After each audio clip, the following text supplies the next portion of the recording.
विद्यार्थी मित्रो, आपण पाहतोय कंपनी कायदा म्हणजेच कंपनी लॉ या विषयावरील विविध टॉपिकचा मागोवा आपण घेत आहोत।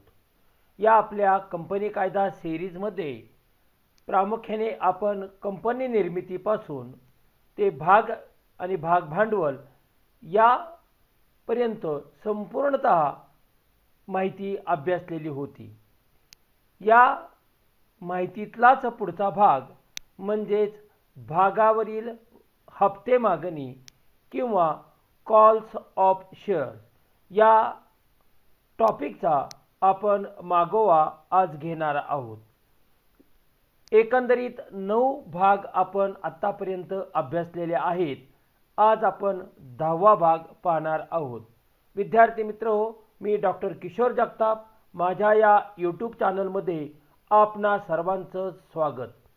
मित्रो, जर व्हिडिओ आवडला तर लाईक करा, आपल्या सर्व विद्यार्थी मित्रांना तो शेअर करा आणि ज्यांनी अजूनपर्यंत चॅनलला सबस्क्राईब केलं नसेल त्यांनी त्वरित चॅनलला सबस्क्राईब करावे, म्हणजे येणारे व्हिडिओ, त्याचे अपडेट्स, त्याचे नोटिफिकेशन तुम्हाला प्राप्त होऊ शकेल।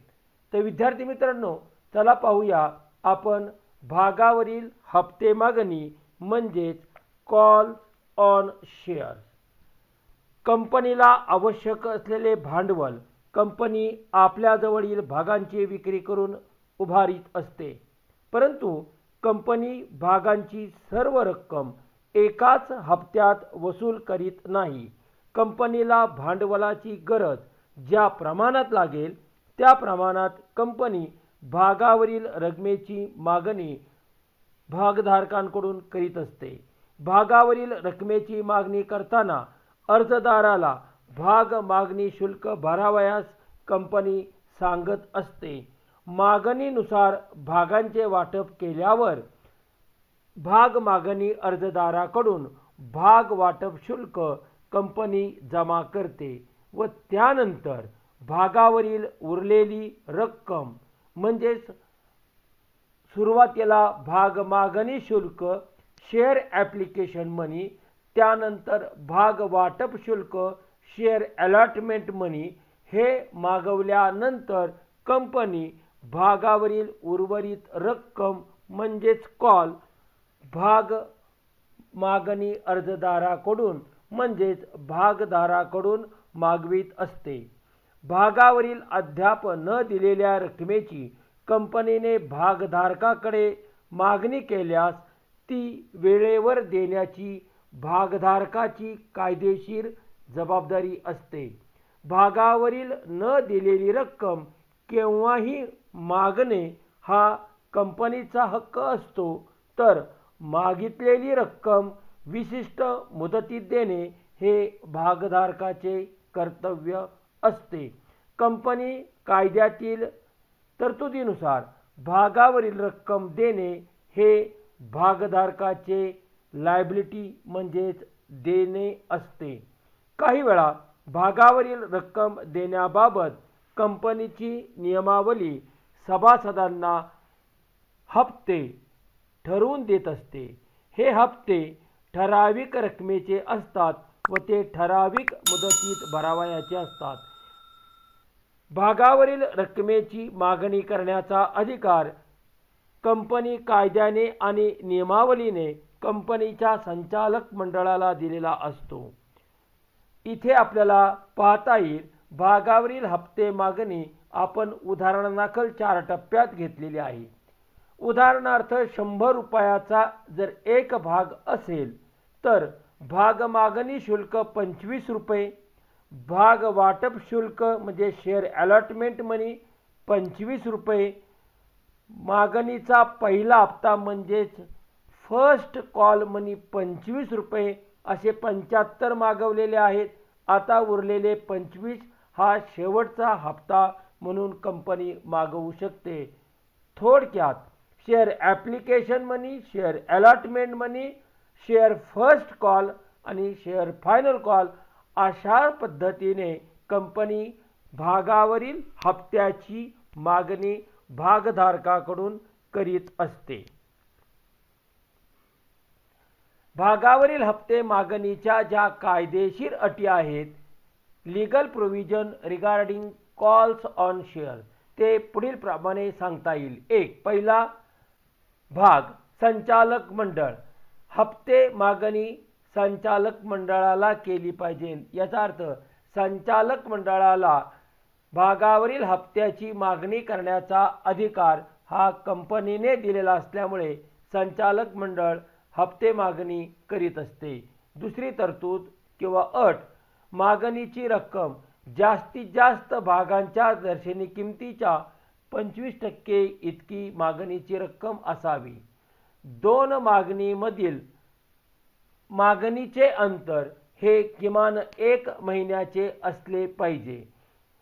कंपनीने मागणीच्या रकमेचा उपयोग हा कंपनीच्या हितासाठीच केला पाहिजे. म्हणजे संचालक मंडळाकडे जरी कंपनीची सर्व सूत्रे असतील तरी संचालकांनी स्वतःच्या फायद्यासाठी, हितासाठी या मागणीच्या रकमेचा उपयोग करता कामा नये.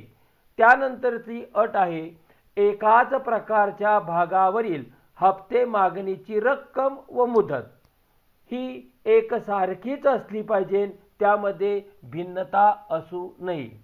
त्यानंतरची अट आहे, भागावरील रकमेच्या हप्ते मागणीची सूचना संबंधित भागधारकांना मागणीची रक्कम भरण्याच्या दिवसापासून अगोदर 14 दिवस देणे आवश्यक आहे.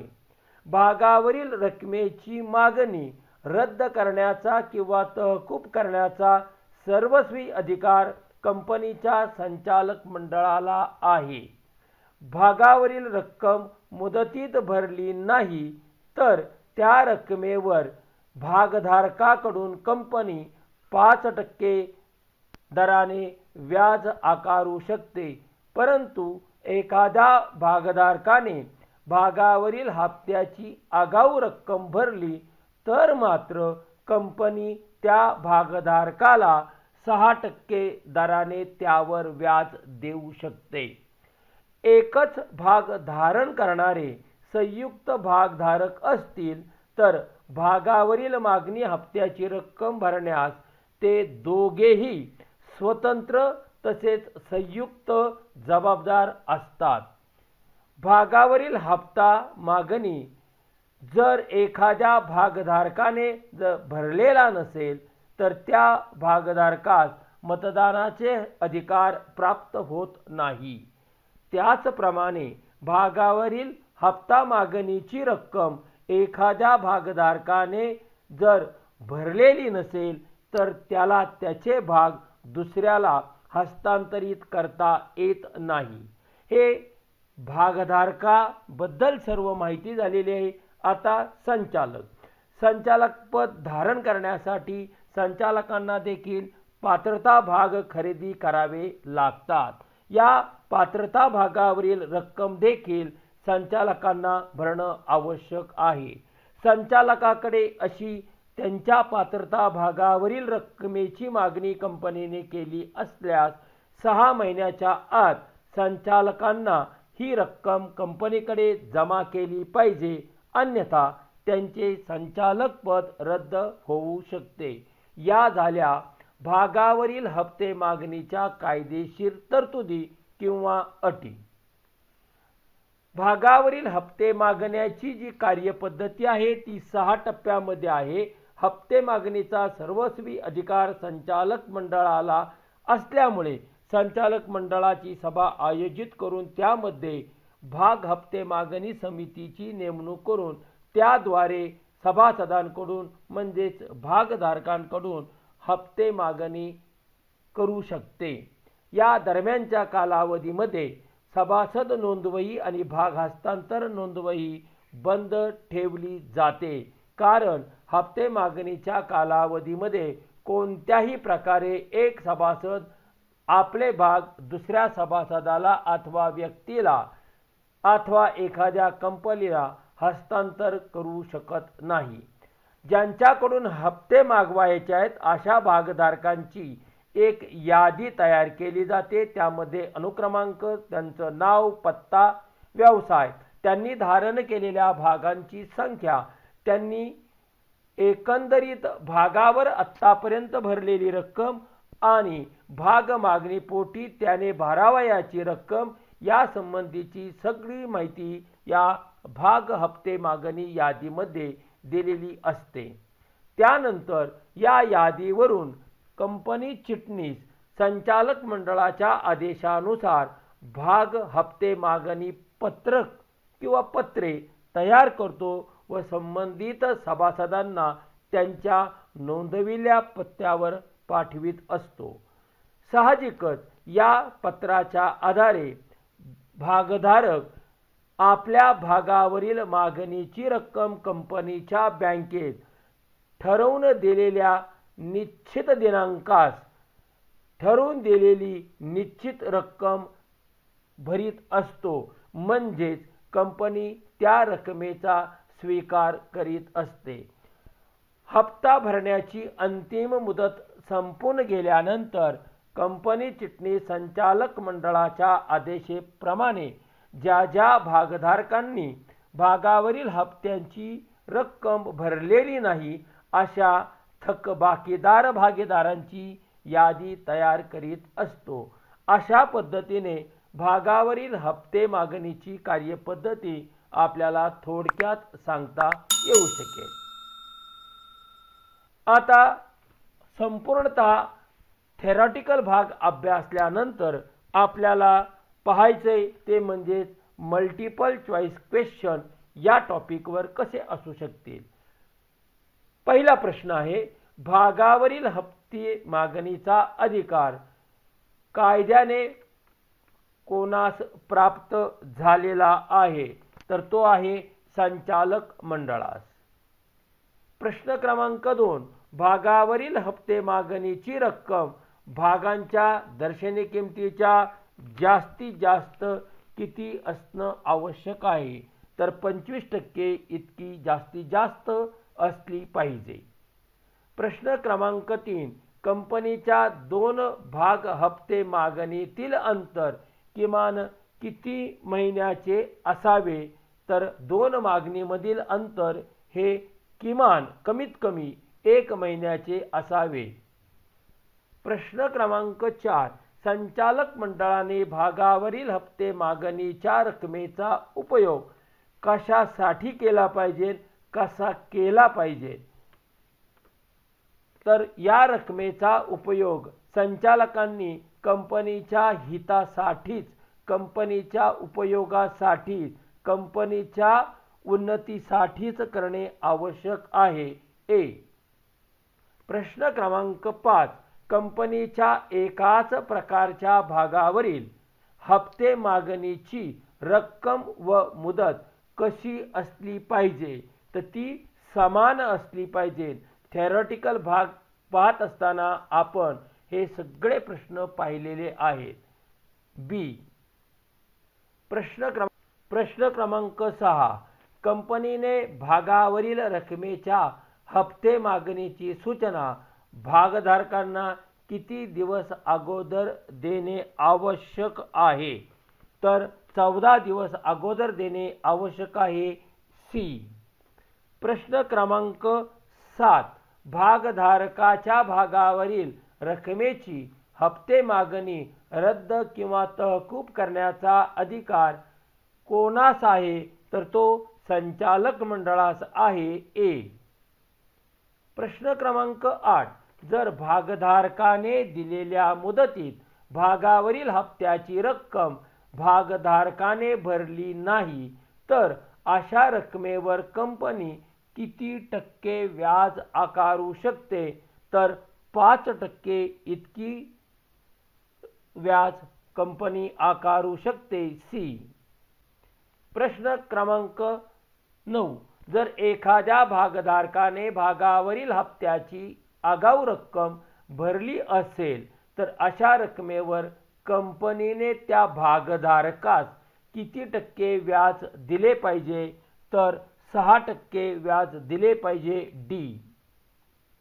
प्रश्न क्रमांक 10, कंपनीतील भागधारण करणारे जर संयुक्त भागधारक असतील, तर भागावरील मागणी हप्त्याची रक्कम भरण्याची जबाबदारी कोणाची असते? एकाची का दोघांची? स्वतंत्र पण आणि संयुक्त, म्हणजे स्वतंत्रपणे आणि संयुक्तपणे अशी दोघांची जबाबदारी त्या ठिकाणी असते. म्हणून उत्तर आहे सी वरील ए आणि बी. प्रश्न क्रमांक 11. भागावरील मागणी हप्त्याची रक्कम भागधारकाने न भरल्यास त्या भागधारकास कोणते हक्क प्राप्त होत नाही? त्यांना मतदानाचे सुद्धा हक्क प्राप्त होत नाही आणि त्यांना आपले भाग दुसऱ्या व्यक्तीला हस्तांतरित देखील करता येत नाही. त्यामुळे ए आणि बी हे दोन्हीही याचं उत्तर आहे आणि म्हणून उत्तर सी वरील ए व बी. प्रश्न क्रमांक 12. संचालकांनी आपल्या पात्रता भागावरील रक्कम मागणी केल्यापासून किती महिन्याच्या आत भरली पाहिजे?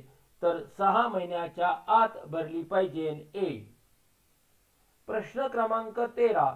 संचालकांनी आपल्या पात्रता भागावरील रक्कम मागणी केल्यापासून 6 महिन्याच्या आत भरली नाही तर त्यांचे संचालक पद रद्द होते. ए. प्रश्न क्रमांक 14. एखाद्या भागधारकाने भागावरील हप्त्याची रक्कम आगाऊ भरली असेल तर त्या भागधारकास मतदानाचे जादा अधिकार प्राप्त होत नाहीत. बी. जरी त्याने आगाऊ रक्कम भरली तरी सुद्धा मतदानाचे जे अधिकार त्याला आहेत तेवढेच राहतात. प्रश्न क्रमांक 15. जर एखाद्या भागधारकाने भागावरील रकमेच्या हप्त्याची रक्कम मुदतीत भरली नाही तर त्याचे भाग त्वरित जप्त केले जात नाही तर त्यास रक्कम भरण्यासाठी मुदतवाढ दिली जाते आणि या मुदतवाढीत जर त्याने भागावरील हप्ता भरला नाही तरच त्याचे भाग जप्त केले जातात. म्हणजे त्याला पहिला ऑप्शन दिला जातो तो म्हणजेच मुदतवाढीचा. म्हणून उत्तर आहे ए. विद्यार्थी मित्रांनो, आपण 10वा भाग आता पाहिलेला आहे. आपण 11वा भाग पुढील व्हिडिओमध्ये विद्यार्थी मित्रांनो आतापर्यंत आपण 10 भाग पाहिलेले आहेत. पुढील व्हिडिओमध्ये आपण 11वा भाग पाहणार आहोत आणि हा 11वा भाग म्हणजे कंपनीतील भागधारकांचे भाग हस्तांतर याबाबत. जर तुम्हाला हा व्हिडिओ आवडला असेल तर निश्चितपणे लाईक करा, आपल्या सर्व विद्यार्थी मित्रांना तो शेअर करा आणि ज्यांनी अजूनही चॅनलला सबस्क्राइब केलं नसेल त्यांनी त्वरित चॅनलला सबस्क्राइब करावं. माझे स्वतःचं फेसबुक पेज आहे, इंस्टाग्राम आहे, व्हॉट्सअप आहे आणि त्याचप्रमाणे वेबसाईट आहे. या चारींच्या लिंक या डिस्क्रिप्शन बॉक्समध्ये दिलेल्या आहेत. त्या तुम्ही फॉलो करून माझ्याशी कम्युनिकेशन करू शकता. त्याचप्रमाणे इथे माझा ईमेल आयडी दिलेला आहे, त्यावर देखील आपण संपर्क साधू शकता. तरी विद्यार्थी मित्रांनो, आपण पुढील भाग क्रमांक 11 भागांचे हस्तांतर ट्रान्सफर ऑफ शेअर हे पाहूया. धन्यवाद.